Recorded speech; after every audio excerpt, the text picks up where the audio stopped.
What is going on, guys? All right, here I am, Boys for Life, back at you with another fucking video. All right, so there's a couple things I want to talk about, and I'm still talking Eagles Cowboys because you know what? It's still fucking Colts week, and I'm bored as shit, and I want to talk about something. I'm on my way to the gym. You know, I thought it was gonna be a cheat day where I wasn't gonna go to the gym today, and like I already had a shitty day eating. I went to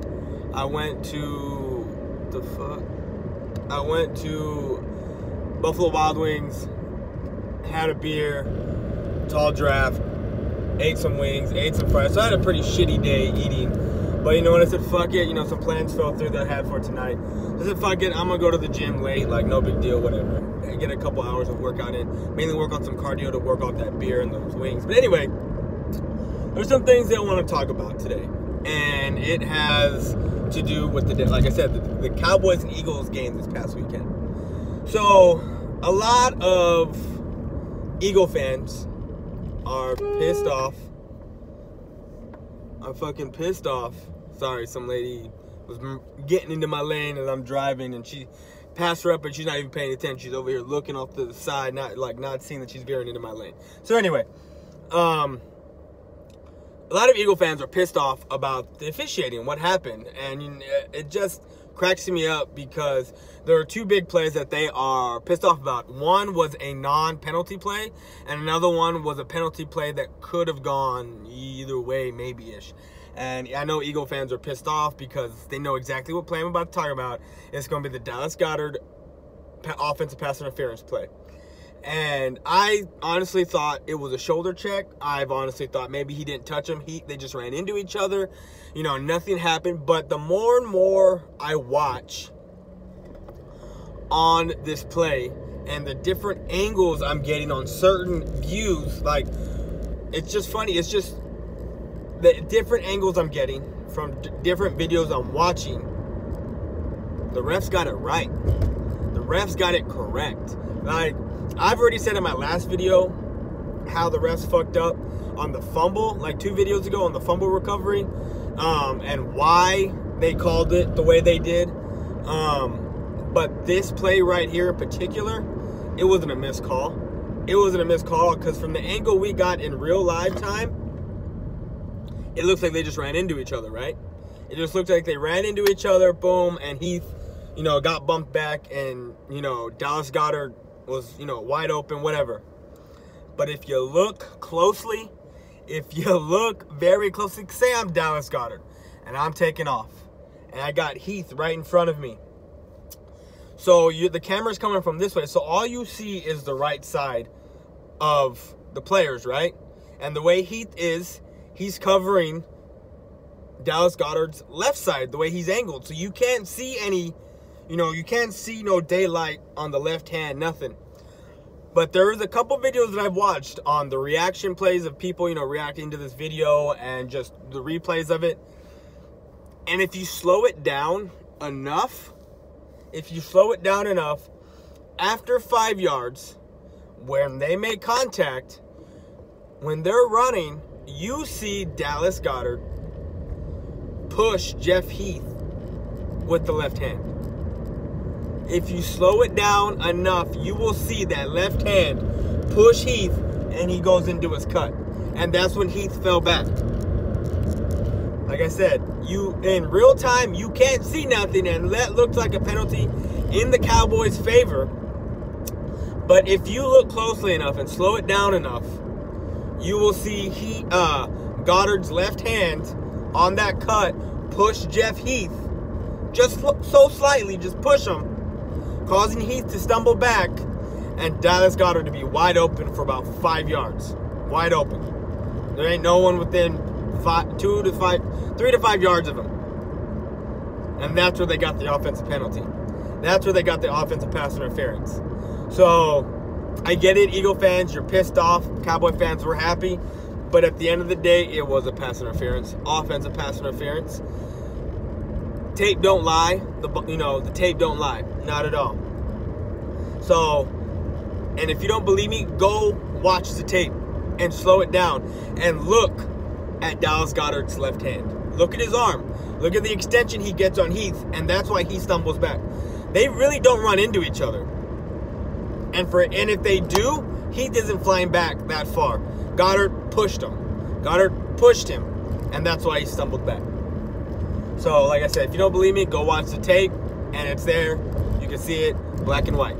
So, that's all I got to say about that issue. Now, a lot of issues. Now, another issue I've been hearing a lot about, and I've been hearing this since 2016. And it's taken me 2 years to finally, poof, it's coming, I just realized it. Because 2016, Dak, we were like, holy shit, this dude's the real deal, but there's no tape on him.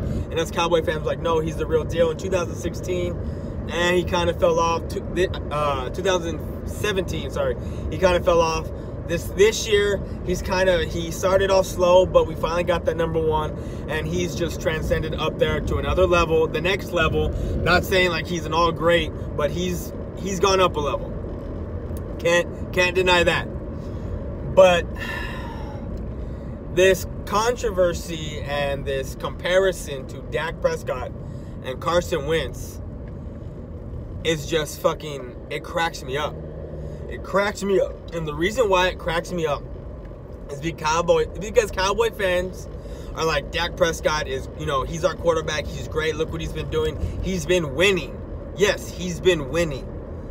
But you got to understand, he's a 4th fucking round quarterback. 160 something, 130 something like that. He's a 4th round QB. And he has the 3rd highest win since 2016.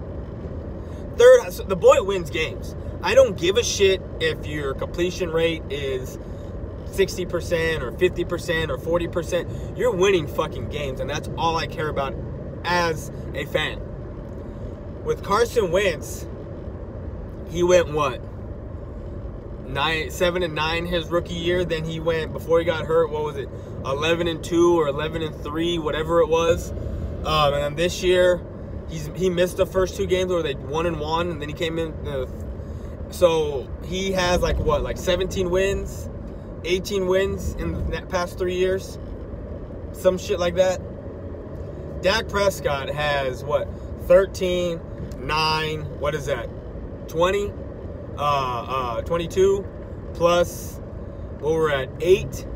The 30 wins in 3 years. While Carson Wentz is sitting at 17, 18 wins, some shit like that.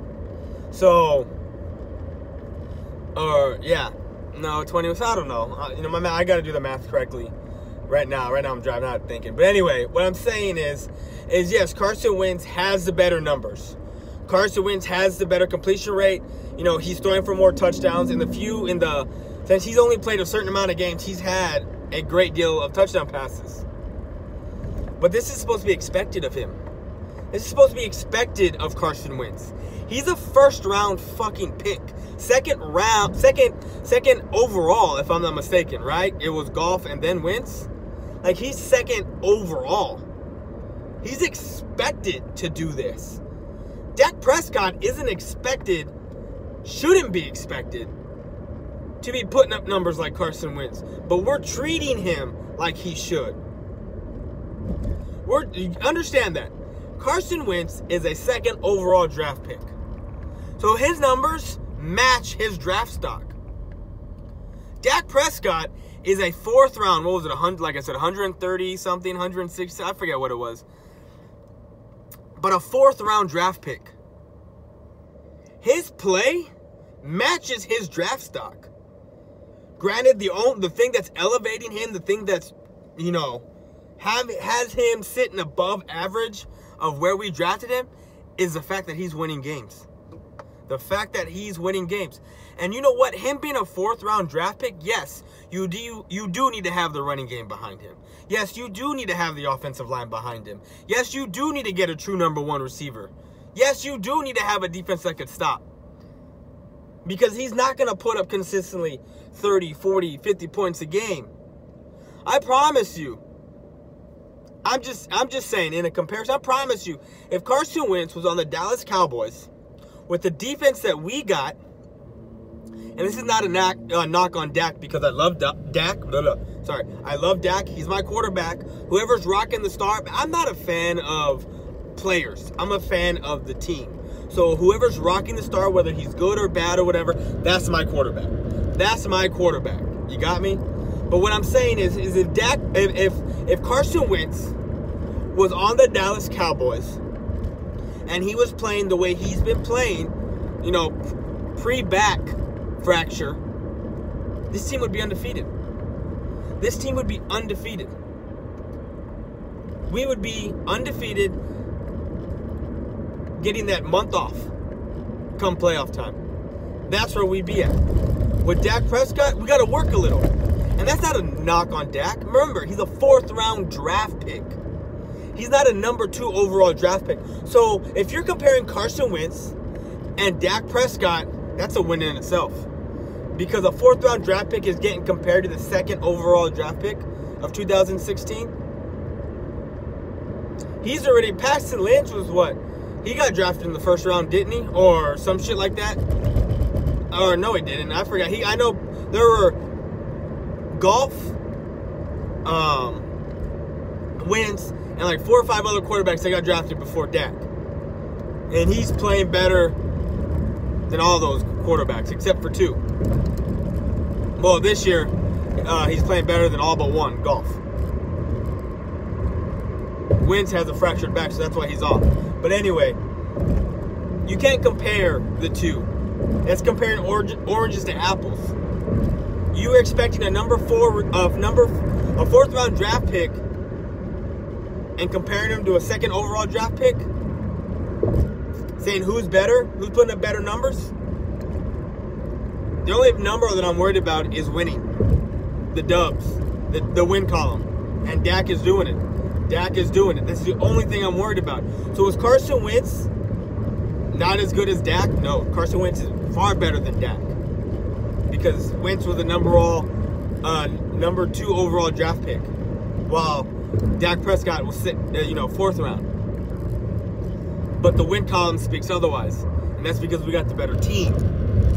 But if you put Carson Wentz on this team, we're undefeated. We're undefeated. That's what we are.